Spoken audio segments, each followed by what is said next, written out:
बिस्मिल्लाहिर्रहमानिर्रहीम। अस्सलाम वालेकुम नाज़रीन, आज मैं आपके लिए साबूदाना की खीर की रेसिपी लेकर आई हूँ। उम्मीद करती हूँ ये रेसिपी आपको पसंद आएगी। ये कैसे सेहत के लिए बहुत मुफीद है, ये इसके क्या फ़वाइद हैं, आप कैसे इसको इस्तेमाल कर सकते हैं, आइए मैं आपको बताती हूँ। नाज़रीन, साबूदाना की खीर को तैयार करने के लिए साबूदाना आपने 4 चम्मच साबूदाना लेने हैं। इनको अच्छे से धो के आपने एक बड़े बर्तन में इनको भिगो के रख देना है।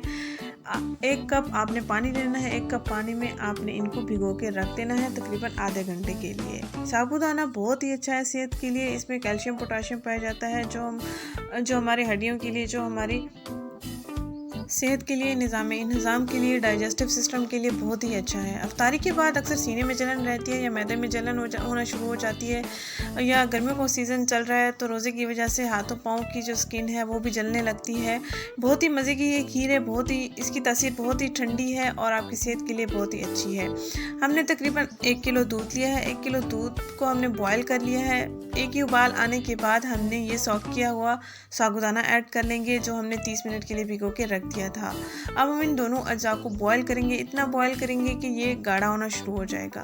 जब ये गाढ़ा होना शुरू हो जाएगा तो इसके साथ साथ हम इसमें चीनी ऐड करेंगे, सब्ज़ इलायची ऐड करेंगे। चीनी आप इसमें जायका ऐड कर सकते हैं, इलायची आपने 4 दाने ऐड करने हैं। और इसके साथ ही हमने रफान कस्टर्ड लिया है। 1 बड़ा चम्मच कस्टर्ड लेके इसको पानी में भिगो लेना है। 1 बड़ा चम्मच कस्टर्ड लेना है आपने। कोई भी फ्लेवर आप ले सकते हैं, मैंने यहाँ मैंगो फ्लेवर लिया है। इसको अपने पानी में अच्छे से भिगो लेना है, इसकी गुठलियाँ ख़त्म कर देनी है।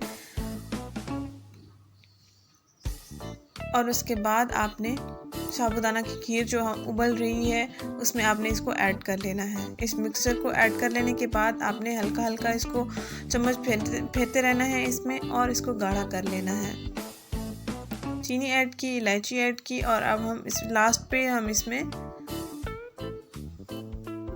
कस्टर्ड का जो मिक्सचर तैयार किया है वो ऐड कर लेंगे। ये हमने मिक्सचर ऐड कर लिया है। इनका कलर देख सकते हैं, येलोइश हो गया है और गाढ़ा भी ये हो गया है तकरीबन।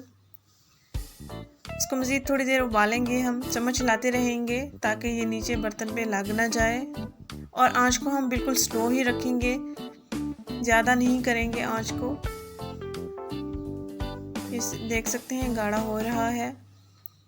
अब तो मुकम्मल तौर पर ये गाढ़ा हो चुका है। अब हम इसमें कोई भी फ्रूट्स ऐड कर सकते हैं, ड्राई फ्रूट भी आप इसमें ऐड कर सकते हैं। दूसरे फ्रूट जो होते हैं फ्रेश फ्रूट वो भी आप ऐड कर सकते हैं। मैं इसमें ड्राई फ्रूट ऐड नहीं करूँगी, मैं इसमें फ्रेश फ्रूट ऐड करूँगी।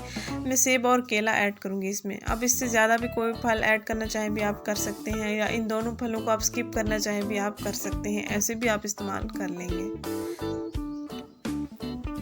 ये हमारी खीर जो है गाढ़ी हो चुकी है। अब हम चूल्हा बंद कर देंगे। ये देख सकते हैं सेब और केले का मैंने मिक्सचर तैयार कर लिया है। छोटा छोटा मैंने इनको काट लिया है। अब हम इसमें ऐड कर लेंगे। बिल्कुल लास्ट पे ही हमने इन फ्रूट्स को ऐड करना है और थोड़ी देर के लिए ठंडा होने देने के बाद हम इसको किसी बाउल में ऐड कर लेंगे। इसकी तासीर बहुत ठंडी है, आप इसको अपनी ज़िंदगी का हिस्सा बना लें। आपकी सेहत के लिए बहुत ही मुफीद है ये खीर। बच्चों, बड़ों, बूढ़ों सब के लिए बहुत ही मुफीद है ये खीर। आपकी जिस्मानी ताकत को बढ़ाएगा और आपकी आसाबी ताकत को भी ये बढ़ाएगा। देखने में बहुत अच्छी लग रही है ये खीर। आप अफ्तारी में लाजमी इसका इस्तेमाल करें, अपने बच्चों को दिन भर की रूटीन में भी लाजमी इस्तेमाल करवाएं।